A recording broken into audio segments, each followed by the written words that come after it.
This is the Kremlin, citadel of Russian communism. Looking at Russia, we might see it as a country to be studied, as we study other nations of the world. Yet we know that Russia today is regarded as a grave threat to our nation, to our freedom, to the peace of the world. Why so? What makes it a threat? Looking closer, we see a clue. Public display of giant portraits of communist leaders. These leaders, by their actions, have caused the world to stand guard. Here, in Russia, you see the reason why so many nations are building up their defenses. Here, in Russia, you see the reason why we are spending billions of dollars in defense production, why your family is paying the highest taxes in our history. The leaders of Russia tell us their only concern is the defense of their own nation. Is this so? Or are they ambitious for world conquest? Question. A question of communism. Ever hear of Karl Marx? In his mind, communism was born more than 100 years ago. He looked at the world and saw men as divided into two classes, workers and capitalists. In the Communist Manifesto, he called upon the workers, the proletarians, to rise up and overthrow their capitalistic masters. He cried, "The proletarians have nothing to lose but their chains. They have a world to win. Working men of all countries, unite." This was the promise and the challenge of communism. In Russia, the Tsar was the government. To support the wealthy aristocracy, millions of peasants toiled in virtual slavery. The Cossacks, dreaded police of the Tsar, enforced tyrannical laws. Here was fertile ground for the ideas of communism. For here, indeed, the people had nothing to lose but their chains, the chains of the imperial government. In 1914, the Tsar sent his troops into the war that swept Europe. For more than 2 years they fought. While at home, people suffered from shortages, brought about the despotism and corruption of the imperial government. The people grew rebellious. Only a strong army could sustain the Tsar in power. But revolution was preached on the battlefield, too, to an army broken with corruption. Inevitably, the Russian army surrendered. And with the defeated army returning under the banners of revolution, the imperial government fell and revolution reigned. The chains were broken, and in violence was born the government of the proletarians. But a government needs leaders. Ever hear of Nikolai Lenin? He was the first leader of communist Russia. Leon Trotsky was another. Lenin lived but a few years, and out of the vicious struggle for power that followed his death, Joseph Stalin emerged as undisputed leader. Here was a new face, but in the background was an old one, Karl Marx.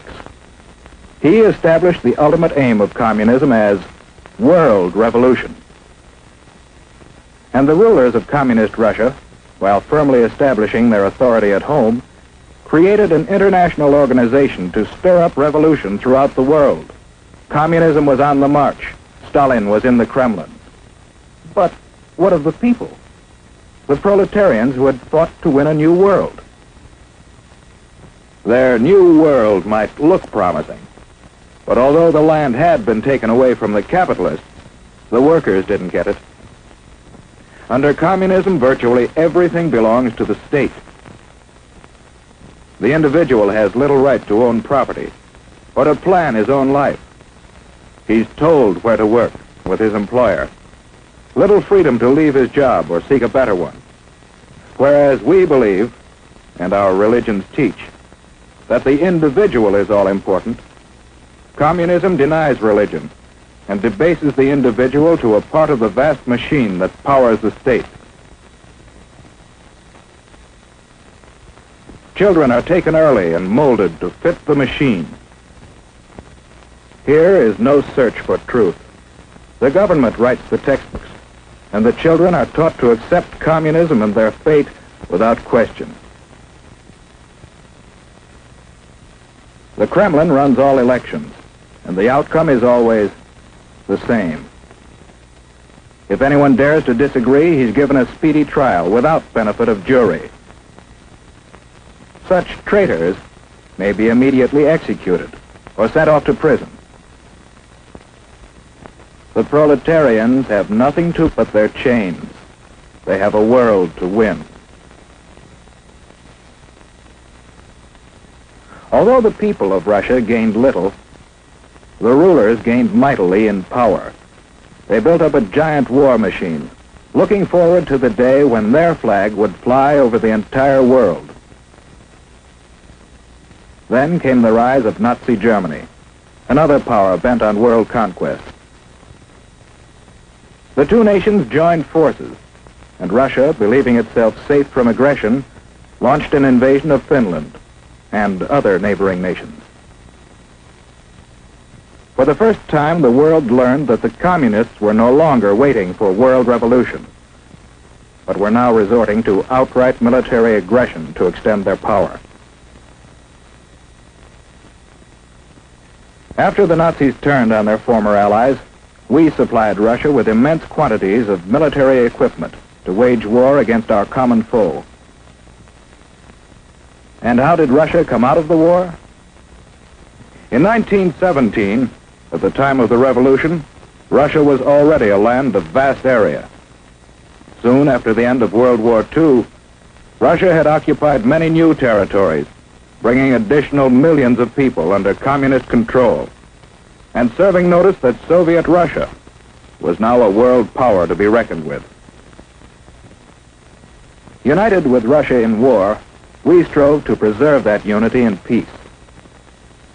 We helped organize the United Nations, in which the nations of the world have mutually pledged to cooperate in fostering world peace and progress. Andrei Gromyko signed for Russia. But in the first post-war Italian elections, the communists created disorder in an attempt to gain control of the government. Once more, the world was reminded that basic in the idea of communism is the plan of world revolution, and that Russian communism has stepped beyond that plan to achieve world domination through aggression. In Indochina and Malaya, communist aggression has incited rebellion against established government. In France, communist aggression has fomented strikes against essential industries in attempts to discredit the free government. In Iran, the communists have incited rioting and have preached hatred and distrust of the Western nations. In Eastern Germany, they have openly opposed the West. In China, the communists have established their own puppet government. In Korea, communist aggression has come into actual combat with forces of the United Nations. And with the most deadly of all weapons available to the Russians, no peoples in the world can feel secure against this aggression.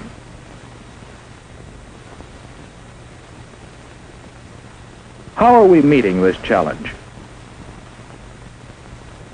Yes, one way is by helping the free world fight starvation and poverty and suffering, conditions that pave the way for communist infiltration.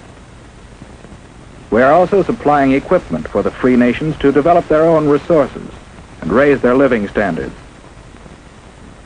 Another way we are meeting the challenge is by military alliance with some of the other free nations for mutual aid in opposing direct communist aggression. And we are building up our own military defense. But do these preparations mean that we have abandoned hope for peace? No. In the United Nations, we are continually seeking a workable plan for living in peace with communist Russia. We want peace, but we do not want this. We believe in freedom. Freedom, born of the conviction that every person is a child of God and is therefore of supreme worth. For these people, for ourselves, for everyone. We want freedom, not tyranny.